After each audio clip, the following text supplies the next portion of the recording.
Hi, everybody.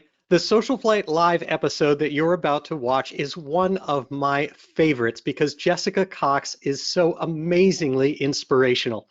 Unfortunately, though, the GoToWebinar system that we use had a problem recording both of the cameras, and it made the images in the recording very, very small of both Jessica's camera and my camera. However, I think that the content that you can hear of this discussion and Jessica's inspiring story and what's happening with her now and into the future is well worth a listen. So I would encourage you to sit back and enjoy the show, and please accept our apologies for the technical difficulties with the recording. Thank you. Good evening, everyone, and welcome to SocialFlight Live. I'm Jeff Simon. We have such a wonderful and inspirational show for you this evening. Jessica Cox is here. Before we get started, as we always do, a few housekeeping notes. Tonight's broadcast will be recorded and available on our YouTube channel. Just do a search on one word, SocialFlight, on YouTube. That'll take you to our YouTube channel where you can see this and so many other of the shows that we have had out there.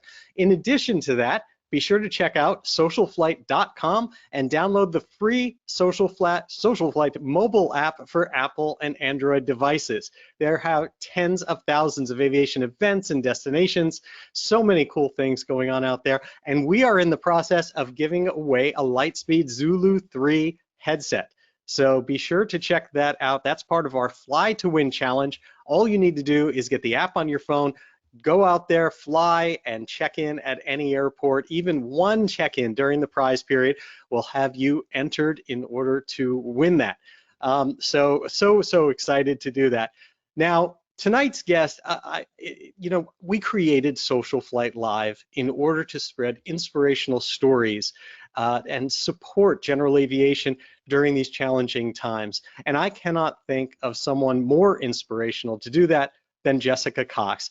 Jessica is best known for becoming the first armless pilot in aviation history.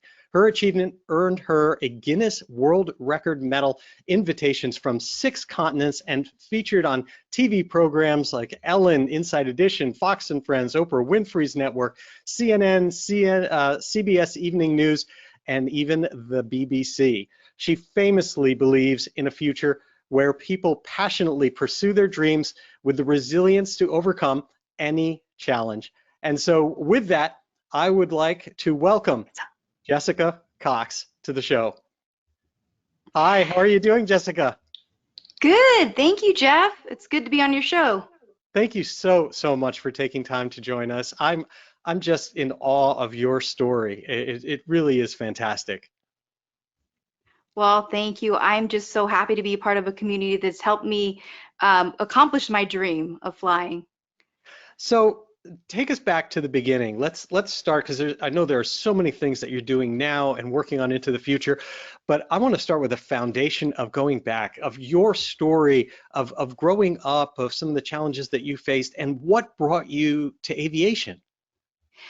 Well, as you were saying in my introduction, I was born without arms. So since day one, this is all I've ever known. I tend to, you'll see I have pretty strong facial expressions because I instead of gesticulating with hands, I'm moving my feet around and I try to express myself with my facial expressions.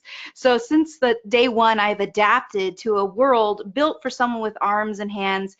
And I've learned to adapt by using my feet as my hands, by using my body in a way to be able to become independent, to be able to do things like the everyday task of getting dressed in the morning or fixing myself breakfast, all these ordinary things that I've learned to do all without the use of arms and hands. And I went through life with wonderful parents who supported me the whole way. They really laid this foundation that you can do anything, that with God anything's possible. And I'm fortunate because I did have wonderful parents to really set me off in a wonderful path to success. And as I started school in a public school setting in a small town in southern Arizona, it was never really a question. Would I go to school? I would go to school and I would do things with my feet like other kids. I'd learn how to copy trace the letters like you do in first grade, so you learn how to write. And I would learn how to do everything in a public school setting, like all the other children. And it was expected of me to be able to be independent. And I went through doing activities like swim lessons, Girl Scouts, and everything that you can think of any child would participate in. The fact that I didn't have arms never really stood in the way of any of those. And my parents were sure to make sure that I felt that I was loved and that I could do anything. And they didn't want to hide my difference, my not having arms, from the world. They put me out there on stage in dance classes and dance performances. And it was just a way to really prepare me for a life of being different, a life where I was going to be faced with obstacles, but I was going to approach them and figure out how to do it without giving up.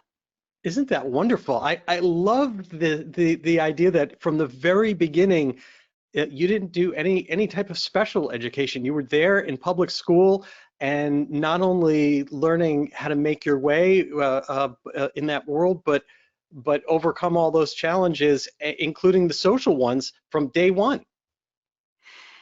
Yes, and the social ones, which I'm glad you highlighted, those are actually more challenging in a way than some of those physical challenges for someone with what many people or society would consider a disability, because those social expectations of fitting the norm, and how do you deal with not being the normal description, and how do you deal with the stares, with the being singled out or being picked on, all those things are actually more emotionally challenging than the physical task of learning to write my name with my toes.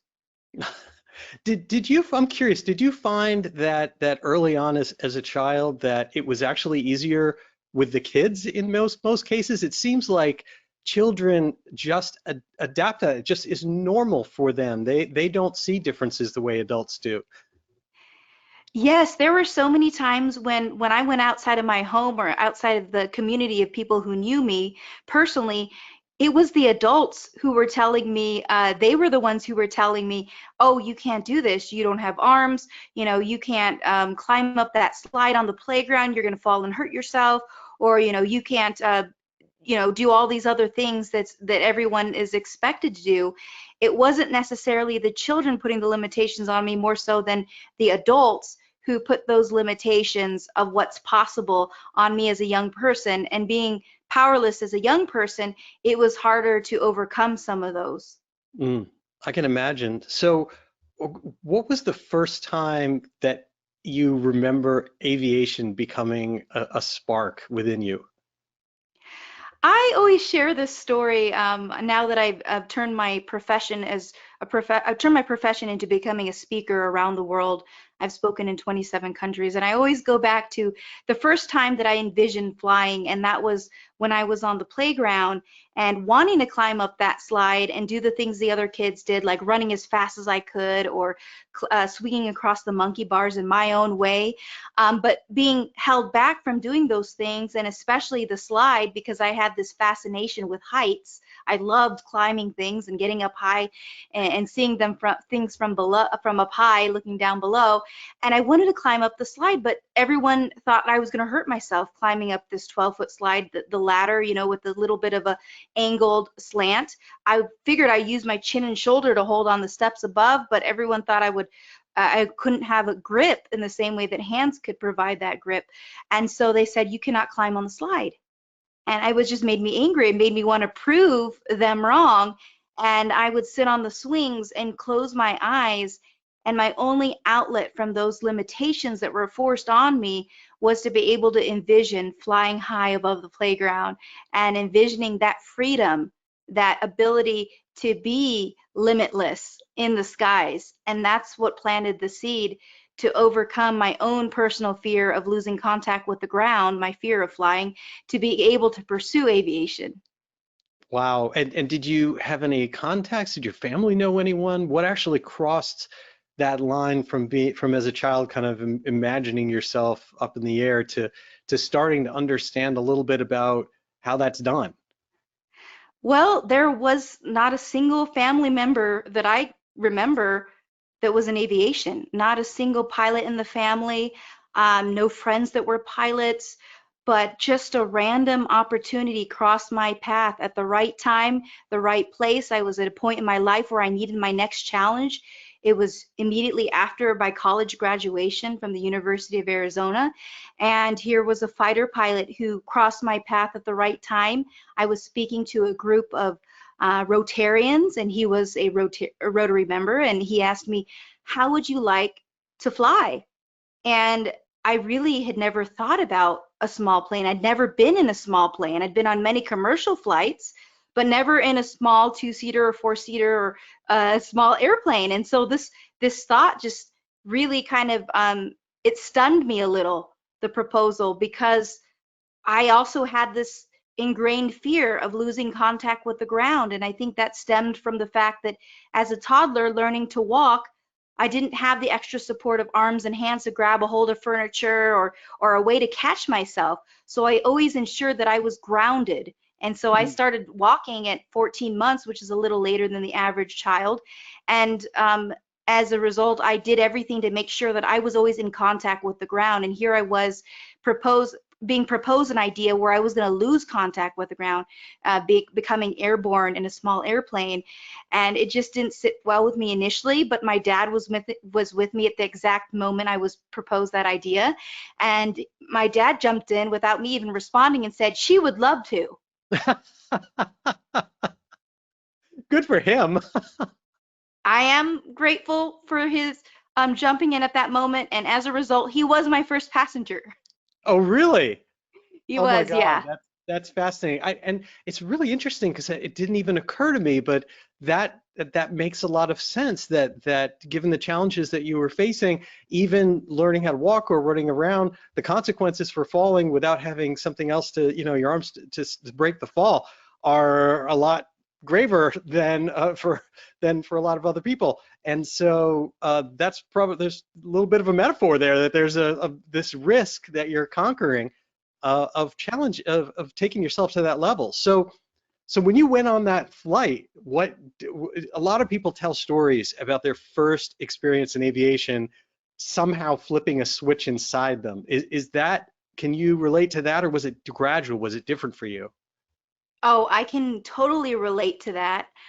So that proposal came, and before I could take up that flight, I was invited just a week or two later to go to my first international keynote speech, which was in Mexico, in San Carlos, Mexico. And the challenge with that was the only way to get there was in a Cessna airplane. So I was going to go up in a Cessna plane even before that proposal that crossed my path. And it was the only way to get to my first international keynote speech. I was trying to launch my profession as a speaker. I couldn't say no to this opportunity. And so I went up in a Cessna 172. My mom was invited to come with me. So she and I, initially on the first leg going, we sat in the back seats.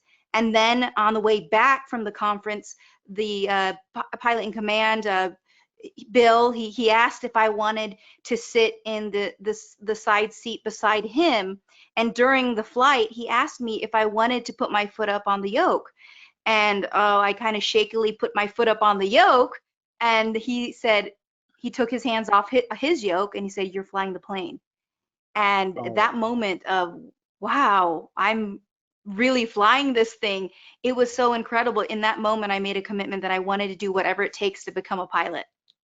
oh my God, that's so fascinating, and it's just amazing. It parallels so many things that when people get their first opportunity to feel what it's like to control the airplane, and for you, bridging that divide and doing something that you probably never imagined before that point, that must be amazing. So where did that then lead? Because you've come a long way from that. Yes, I remember there was just a whole slew of things that needed to be accomplished to get to that final point of becoming a pilot. And we really, when I say we, it's because there are so many, as you know, in the community of pilots and aviators, we support each other. And those few supporters at the beginning, we didn't know where to start. how was I going to go about getting an instructor fitting into the right airplane that was suitable for me, and mostly the challenge of how was the Federal Aviation Administration going to handle the news of a woman without arms wanting to fly an airplane. So all of these different obstacles were really stacked up, but we knew we could just go through them one at a time, and I was persistent. I persevered through 3 different flight instructors, 3 different states: Florida, California, Arizona, numerous hours of training over the course of 3 years, which Hmm. probably for the average person trying to pursue what I was trying to do could probably do it if they set everything aside. They could accomplish it in 6 months. So for me, it took a lot longer. Finding an instructor that was happy about teaching me, that actually surprisingly wasn't as hard as I thought it was going to be. And then finding out what route to take to pursue becoming a pilot. And that's when we decided that the light sport certificate would fit the bill and would be appropriate because I didn't need a medical to pursue that.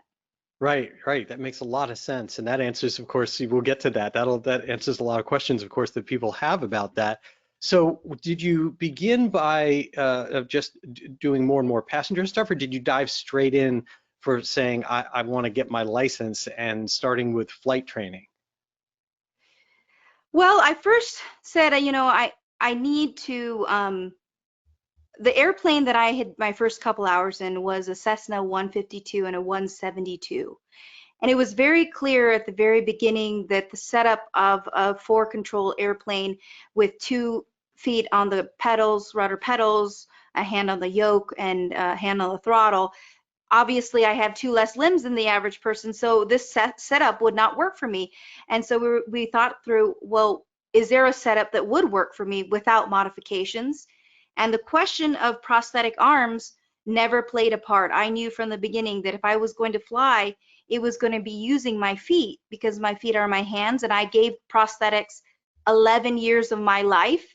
Nothing, I don't have anything against them. It's wonderful what they've been able to do for many people who've lost limbs.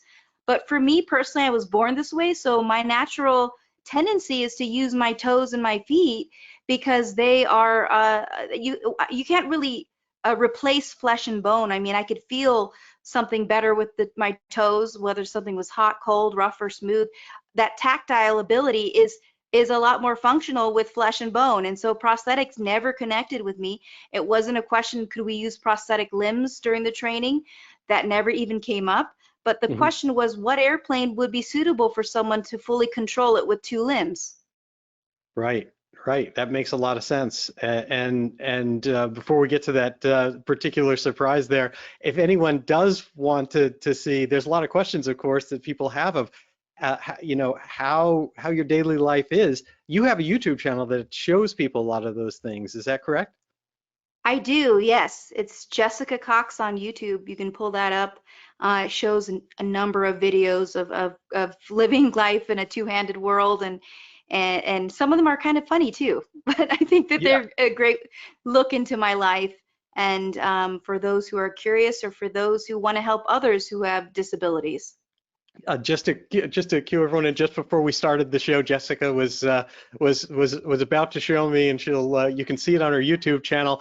She was asking if I had any idea how she ties her shoes, and so that is something I will say as soon as the show is over, I'm going to go out to YouTube and find out how Jessica ties her shoes because now I'm dying to see that. And so, I'm yeah, so you can go out there and you can see all the things of daily life, which is really fascinating and wonderful to see how you face all of these challenges and how you're able to just overcome them all. I think overcoming them all is ideal, but there are still maybe one or two. I will say all the videos do make me look good, but they're like, for example, tying my hair in a ponytail. I'm still trying to work on that one. I do a pretty messy ponytail, and I'll tell you, my husband though has done some wonderful ponytails for me, and you'll see those in the video and be quite impressed that a guy can learn how to do a ponytail as nice as he has. That is impressive. Absolutely. So okay, let's get to the aviation big question of how you found the right one. and it does start with the pronunciation that you corrected me on how this aircraft is pronounced. I have been talking for 30 years of one of my favorite aircraft out there. I love the way it looks. I love the way it flies. But I've been saying it wrong for like 30 years. So what is it? And I'm going to actually ask Patrick too to show this up here on the screen as I'm talking about it. It's called an Ercoop or airplane, a 1945 415C Ercoop airplane. And again, if you want to see it, you can Google it as well. And if you want to see how beautiful this plane, how it looks, and how it's a vintage plane, it's a low wing airplane.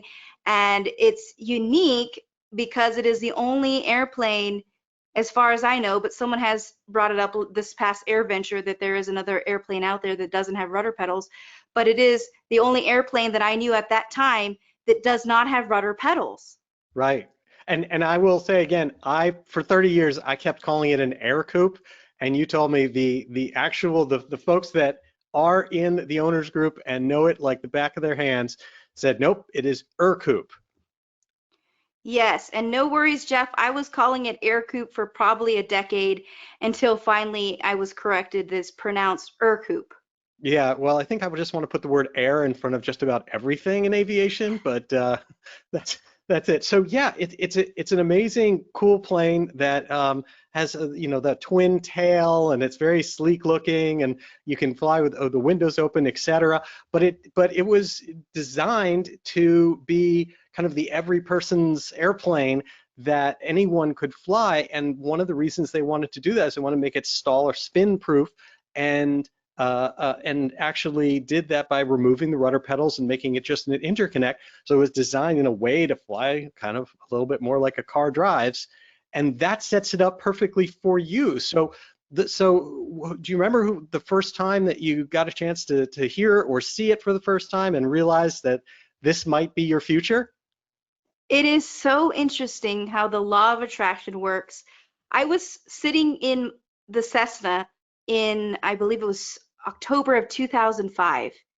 And after the first couple hours in the Cessna 152 and 172, it was obvious it wouldn't work. And then this conversation came up about an Ercoop from pilots, from the same pilot who proposed to me flying initially. He said that his uncle, who had polio, was able to successfully fly an Ercoop, and for me to look it up. Well, of course, I knew nothing about the Ercoop, and I started to do some research and find out and talk to people about it, talk to other pilots and hear their stories if they knew of anyone in Arizona, and it seemed like there was not a single Ercoop in the state of Arizona. But then all of a sudden, in March of 2006, an article came out. The AOPA magazine came out in March of 2006, and on the front cover was this beautiful picture of an Ercoop airplane. And that was the plane I knew that I had to start training in. And I Wow. called up the editor of AOPA magazine. I said, could you please put me in touch with whoever's beautiful Ercoop is on the front cover of this magazine? And he did. He put me in touch with Glenn Davis, and Glenn said, well, why don't you come out to Florida and start learning in this thing? And I said, wow, really? You don't know anything about me. You just, and I mentioned at the very end of our conversation that I don't have any arms, but I don't think that affected his decision because he heard that I was a black belt in Taekwondo. He heard that I was a graduate from college. So he figured if I got that managed, probably I could test the waters on how flight training would work. And the black belt probably also made him fear for his life about changing his decision, so I don't blame him at all about that. That probably did play a part. So tell me, take me a little bit further then. So you got out there and you started training in an aircraft that it seems like was probably designed just for you. Yes, I was just thinking about Fred Weick designing this in his garage in the 40s, not knowing that, many, many years later that someone was going to benefit from his unique, simplistic design of interconnecting the ailerons with the rudders. And this plane just fit so well into what I needed. I sat in it for the first time, and I could see how I just could keep my feet on the one foot on the yoke, one foot on the throttle. I managed the radios, turning the radios with no issue at all because I have the dexterity in my toes. So this was the perfect airplane for me, and it turned out, I thought, well, let's continue on the training, and that answered that question. Yeah, and one of the things, going back to you briefly mentioned, of course, how it happens medically, and that being that the light sport aircraft category started to come around, not that much different in timing from that. And then all of a sudden, here you go, that same plane happens to qualify as a light sport, as an LSA. And to remind everybody out there, LSAs do not require actually medical, they require just a driver's license. And so that was your ticket in? It was. I had received my driver's license as any teenager in the, as a 17, 16-year-old kid in high school, and I passed with flying colors and had no issue. I mean, I initially did have an issue. I won't go into that story, but after proving that I could drive just fine, I had a valid driver's license, so it worked well to serve as my medical, and it wasn't gonna. I mean, at that point, pursuing the light sports certificate, which I believe came out in 2001, only years prior to me beginning my training, it was wonderful that the Ercoop fit that category of light sport airplane. It's like all the stars aligned for that. That's just fantastic. Had it been 10 years earlier or something like that, you probably would have had some other challenges. But that's so that's fantastic. So tell me about getting your license and doing your check ride. Well, that was once we figured out the Ercoop was the right way to go, the perfect plane. There also were other challenges because the initial Ercoop I started out in was not considered a C model, and the C models are the ones that are considered light sport uh, airplanes. So the E models, the later versions, are too heavy to be qualified under that category.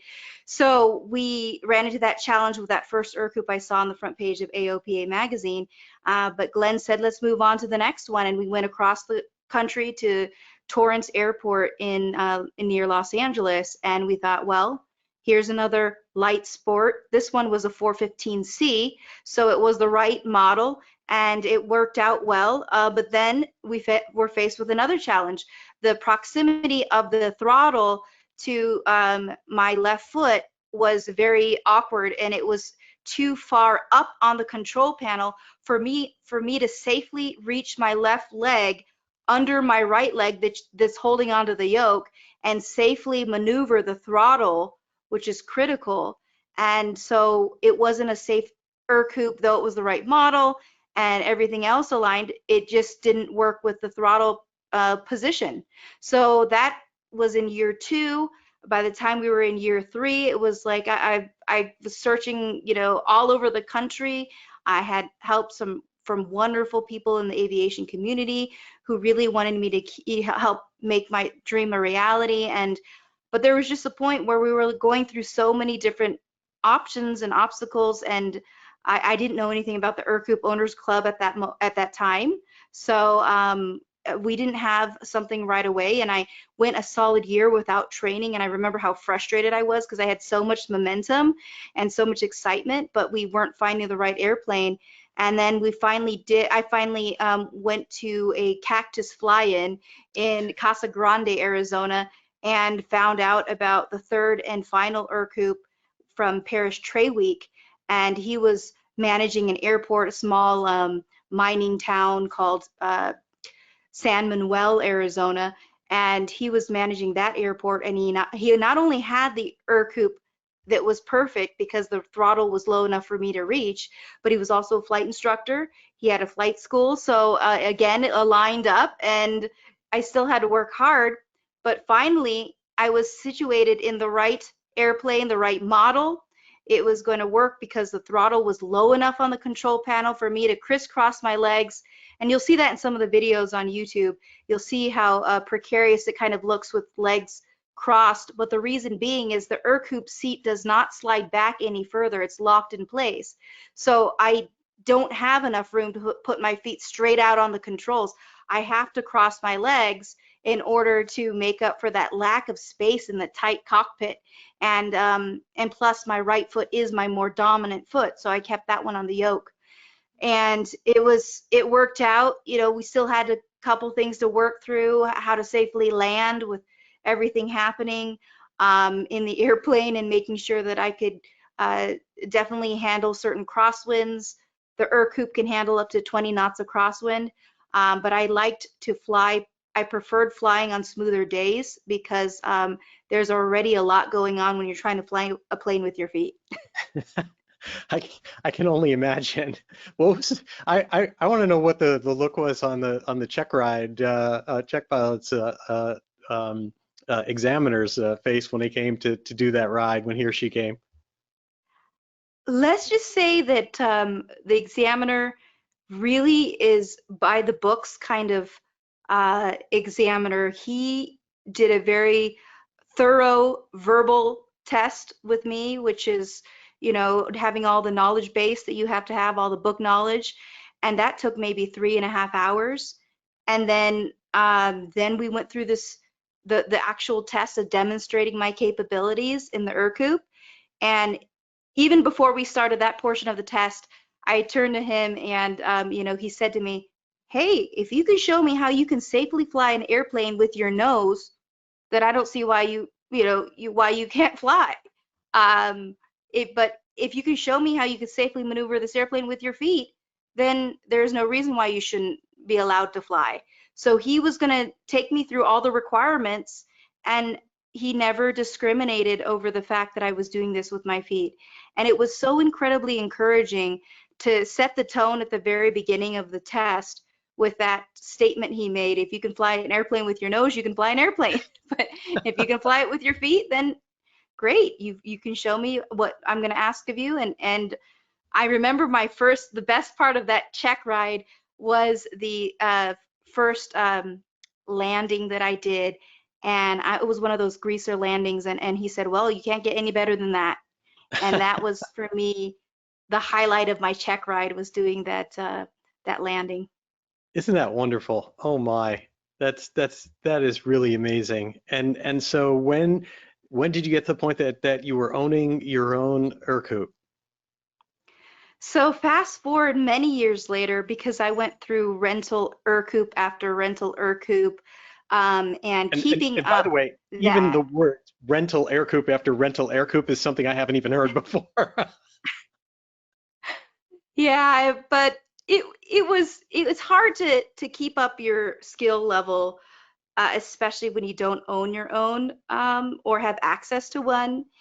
And so it was really difficult to keep up with the skill set that I had really worked very hard on with my amazing instructors and with the amazing aviation community that helped me along the way, that I'm forever grateful to. So it was hard to be current during those years, but finally, here in the last literally 3 years ago, August, I believe it was, I'm sorry, it's 2 years ago, August, I was helping with a flying group. It's called the Desert Sport Flyers. We were a group of people who want to share an Ercoop airplane, and something happened to the club Ercoop, so I was helping do some research to find another replacement. And I was looking on Barnstormers and happened to come across this beautiful Ercoop. It was the color, the exact color of my company website. It was yellow and black. And I was like, wow, wouldn't this be the perfect Ercoop to have? It's the exact same color scheme of what I have on my website. And I call up this guy named Tim Treat, and I call him up and I said, can you give me a couple, specs about the Ercoop? Why are you selling it? And I had a couple questions for him, and he gave me all those answers. And about a week later, out of the blue, he calls up and says, "I can't ask you to buy my Ercoop. I want to give this to you. I thought you already had one." And I said, "No, I've never had an Ercoop." And he literally gifts me this very generous gift of his Ercoop and says, "Can you have someone come out here and fly it back to Arizona for you?" And I had a friend do that. And here we were, in like a matter of weeks, maybe two, I was learning how to own an Ercoop and learning how to find a hangar and finding a place for it to live and getting the insurance cleared and all these requirements, which I knew nothing about owning an airplane at the time, and learning all that in a short period of time. But it was well worth it the day that that Ercoop was flown into Tucson, and knowing that I was going to be able to have many hours flying in this beautiful plane. Oh my, what wonderful generosity for him to do that. I, Yes. I can only imagine that that must be amazing. I did not know that that's how you came about your plane. It's unbelievable. It's unreal. When I think about it, it's almost like a dream when he called me up and said that. I was speechless. Wow. And so now you've been an aircraft owner for, like you said, about 2 years. What's it like being an aircraft owner? Well, I have very quickly learned that the Ercoop spends most of the time in the shop, versus, I mean, there's been very few hours so far that I've been able to actually fly it. We have done two major trips, but every time we have some kind of challenge. It's one thing after another with with vintage airplanes, and but you do sure appreciate it once you are in the air and everything's running smooth. It really is such a beautiful way to fly around. And but it has, for me, long distances are a challenge because of the way in which I have my legs up on the controls. It's essentially like doing a crunch, Mm, uh, holding your legs in a crunch position for that entire time. So it's very fatiguing. It's very draining physically, for me to fly a plane and fly the Ercoop.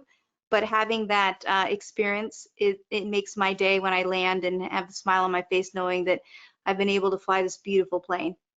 wow. I think we have to find someone to donate an autopilot for you. An autopilot, a couple things that would make it a lot easier, I think, for flying. Oh my, that's so you mentioned maintenance, and I know that at this past AirVenture that we were at also, you had some challenges, unfortunately, with the airplane trying to, with it being on display and then trying to get it back from AirVenture. Can you elaborate a little bit about that? Sure, we brought it all the way out there, and we were right at show center, which was amazing. It was right next to where the night air show was. And a lot of people want to see the air show up close. They get as close as they can. And we didn't have the Ercoop taped off or anything.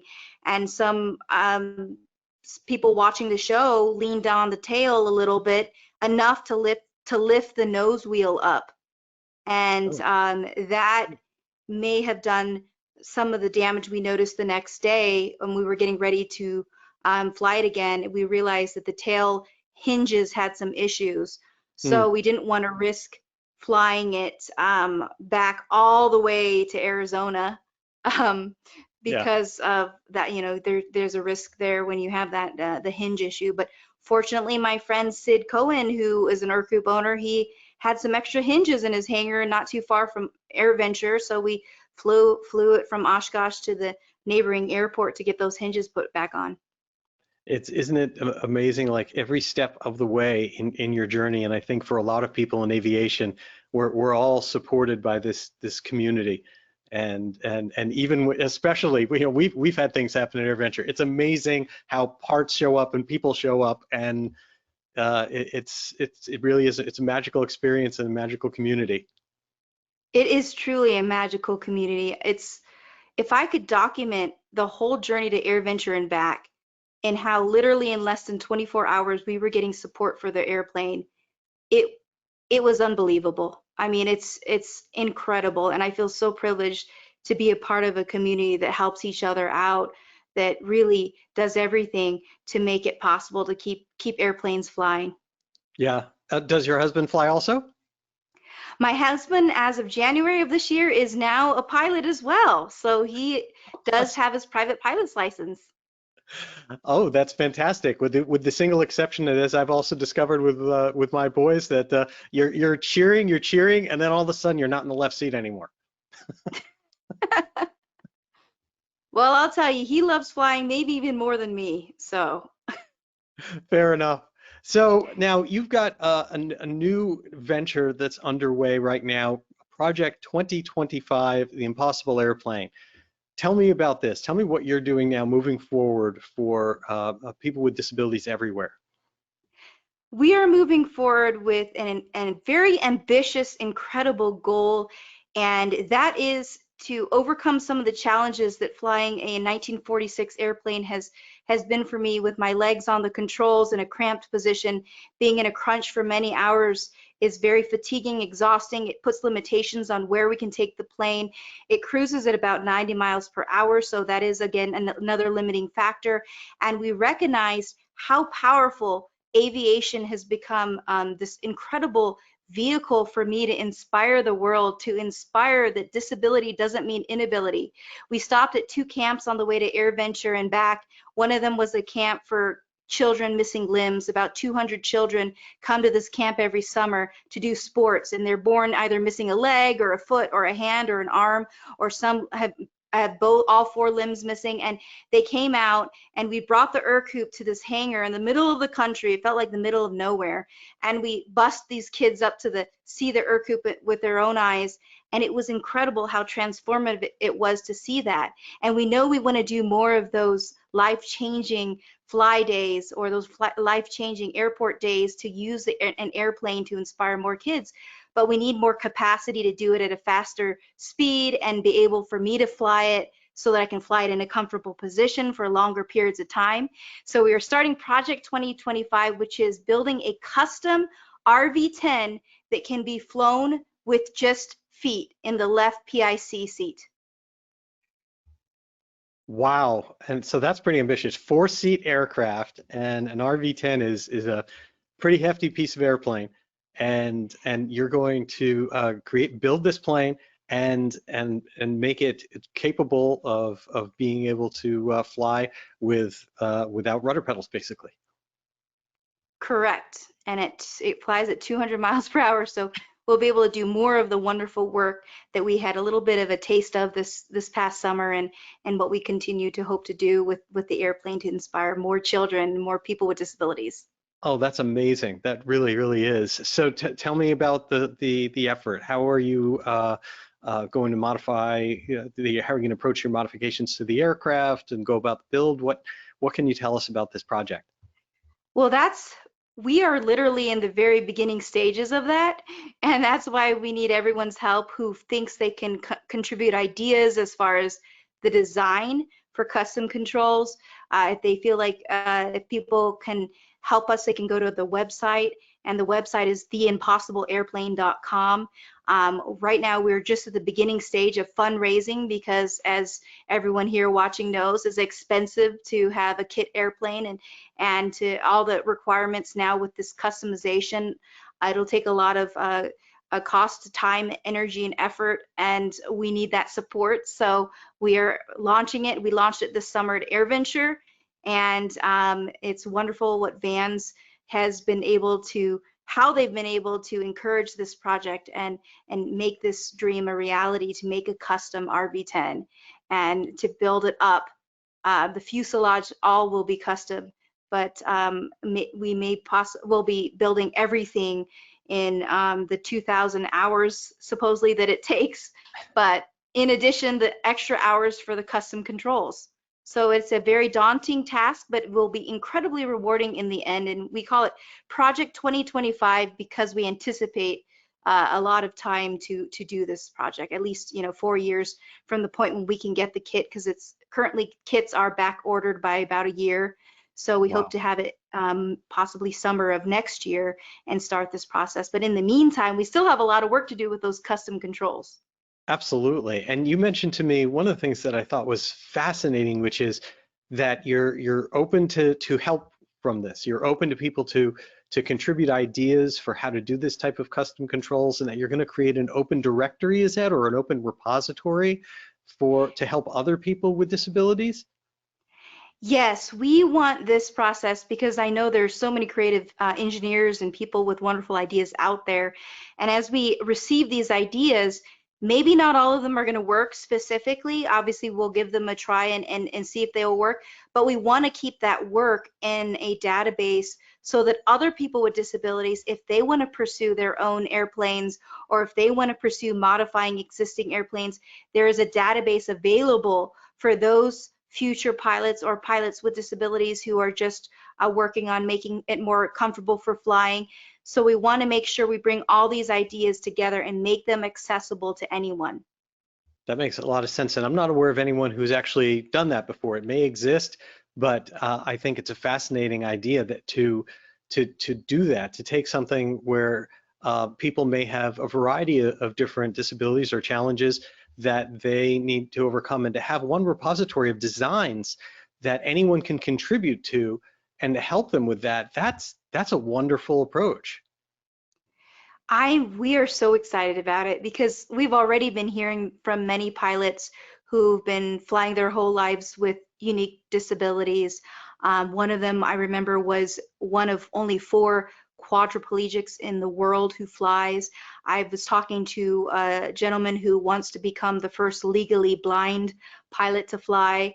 And all of this conversation and all of this that we've been putting out there has generated a wonderful following and has encouraged many and is really creating wonderful conversation about obviously being more universal and open to the idea of making flying adaptable and making flying accessible. Wow, I'm just hats off to you for that. And speaking of bold challenges, the fact that you put a date on your build, which I am too scared to do with this thing going on behind me, that I'm as impressed as I am by you putting 2025 as a date as I am by the whole challenge that you're doing. Well, maybe you can try it, put some date on yours because we need something to kind of hold us accountable in it, and having that pressure helps a lot, I think. At least it does for me. Absolutely, you are absolutely correct. No question about it. So, you have a very, I think, a very inspirational and interesting approach to disability, the disability community. What's your kind of your message to people, like advice to others coming in now into whether it's aviation or just in general, and perhaps to kids or others in that community to how to approach things like this? I think it's really being open to seeing challenges in a different way. A lot of times we're closed-minded to the way we live our lives, whether it's a daily challenge or, like you said, in a generic way, we don't want to see the possibility of how we can work something in a creative way to make it possible. And I think it's just really shifting the mindset of how we see things that are possible. In fact, the website theimpossibleairplane.com, if you break it down, it can also be the impossibleairplane.com.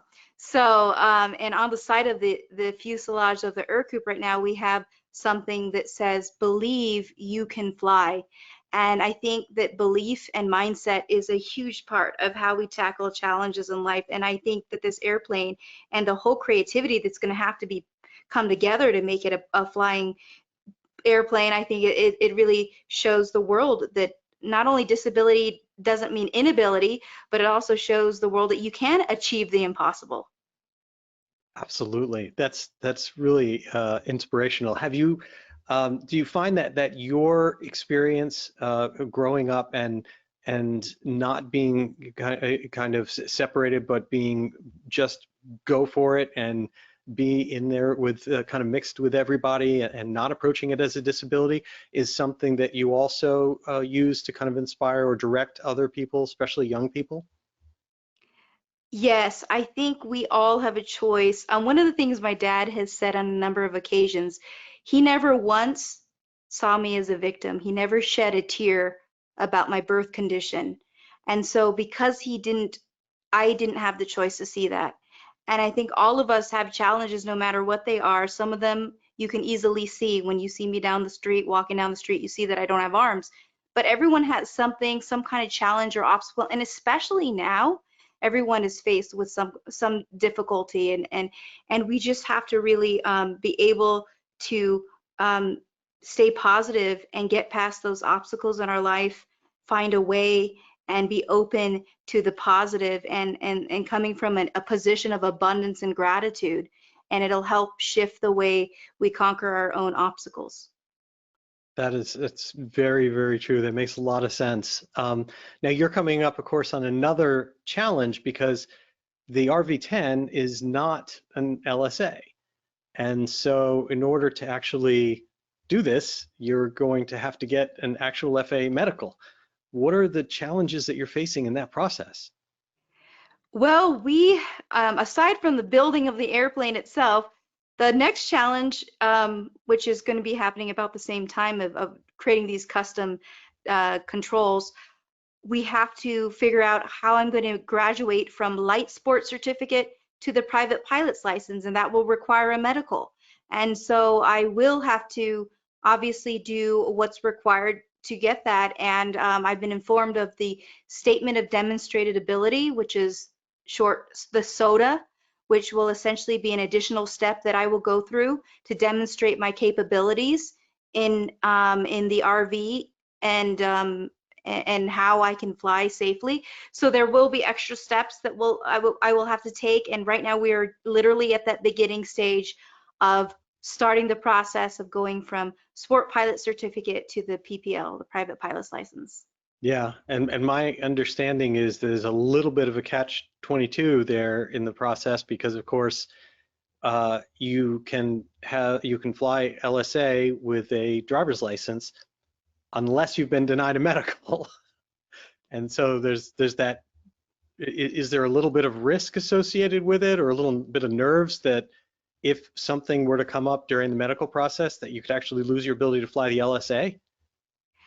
Yes, and that risk is, I believe, because we've been really encouraged by the Federal Aviation Administration, people that we have spoken with, there is some risk. And like you were saying, I will not be able to revert back to that sport pilot certificate and therefore not be able to fly if for any reason I'm denied a medical. But as far as we know, it's fairly encouraging, the process. I think there's risk in everything, and it'll be worthwhile when the day we're able to say that I was able to get the medical. It'll be a little bit more of a process for me, understandably, and we've heard nothing but encouraging news from the higher ups in the FAA, and that is really encouraging to know that there are people who are already aware of the story that I fly a plane as a light sports pilot with my feet, and know that I have those hours to back me up and say that, you know, I've been flying all these years. And I think that's a lot more, that's support in our effort to pursue the PPL. Absolutely. I can't imagine anything better than being able to point to a safe track record like that and one as famously inspirational as yours. So we opened the show where you believe in a future where people passionately pursue their dreams with the resilience to overcome any challenge. What are your kind of parting thoughts for people? What's the future of more adapted planes, more things that can help support the community? What do you want to leave as your mark on the world moving forward? Wow, that is quite the question. What kind of mark I'd like to leave, and I think I will probably direct that with a focus on aviation. And right now, because this is the audience, and that mark definitely is being able to see the accessibility of aviation. It has been so incredibly, it's been such a privilege to be able to use aviation and flying as a vehicle to inspire so many countries around the world. And that's the moment I leave the United States, where it is really fortunate how lucky we are to have the freedom of flying. When I go to other countries around the world, only select few people have that privilege to fly. And also, people with disabilities in certain places around the world are discriminated against. They're not allowed to go to school. Some aren't even given a birth certificate because of their disability. And to be able to use this privilege of flying and becoming the world's first armless pilot to show the world that other people with disabilities can be given the same opportunity, that they can, if they're supported, really do some incredible things. That has been so wonderful to be able to utilize that message and change the lives of so many around the world who wouldn't have been able to even, some not even have the chance at living a life or going to school or leaving their home. Some people are locked away in their home because disability is stigmatized and seen as a curse or as something that should be hidden.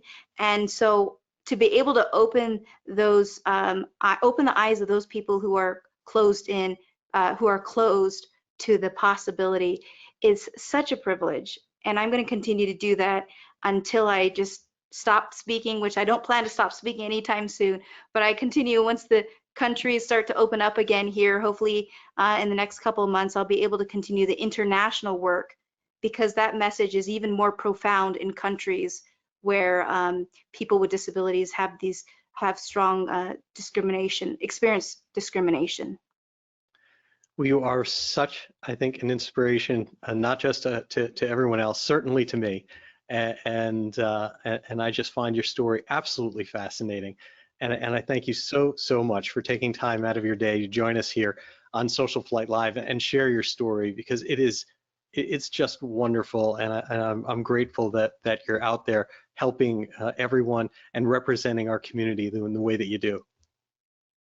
Thank you so much, Jeff, for having me on, and so glad to be with you over the last hour and share with the community of followers on your channel.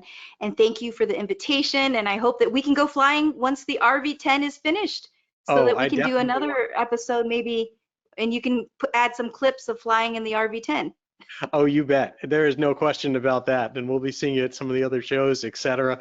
As we do that. Please let everyone know one more time how to find you, how to find out more information about you and your project 2025 of the Impossible Airplane.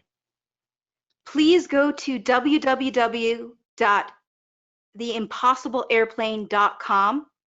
And please just, the website's active now, you can submit your ideas if you have ideas that come to mind. If you'd like to be a part of this, we need all the support out there possible. Please link and share your contact information if you want to follow this amazing project as we go through all these hoops and figure out how we're going to make this the first airplane in history to be flown with feet. And I'd be happy to connect with you. Follow us on social media as well. So let's get that impossible airplane up in the air. Absolutely, absolutely. And again, I love the idea that it's not even just that airplane. All the ideas that are going to go into designing it and making it accessible are going to be available to other people to put in their own builds or their own aircraft. And I just love the idea of that repository. So again, Jessica, thank you so much for taking time to join us here on Social Flight Live. Thank you, Jeff. So to everyone out there, I'd also like to thank you for taking time out for joining us here. Of course, we appreciate it, and we are here to support you and all of General Aviation. And with that, we will be back next week, Tuesday, October 5th at 8 p.m. with John Monette of Sonics Aircraft, the founder of Sonics Aircraft, will be joining us. And then we will be off for 2 weeks for the NBAA convention. Look for videos from us from the show. We're excited to go out there to Las Vegas, have another show that will be doing that. And then we will be coming back October 26th. That's another Tuesday at 8 p.m. as always with Brent Mall of Mall Aircraft, followed on November 2nd by the FAA Surgeon General, Dr. Susan Northrup. And so we look forward to being able to join you for those shows. And again, I thank you all for joining us and being there to support us here at Social Flight and Social Flight Live. Until next week, I wish you all blue skies.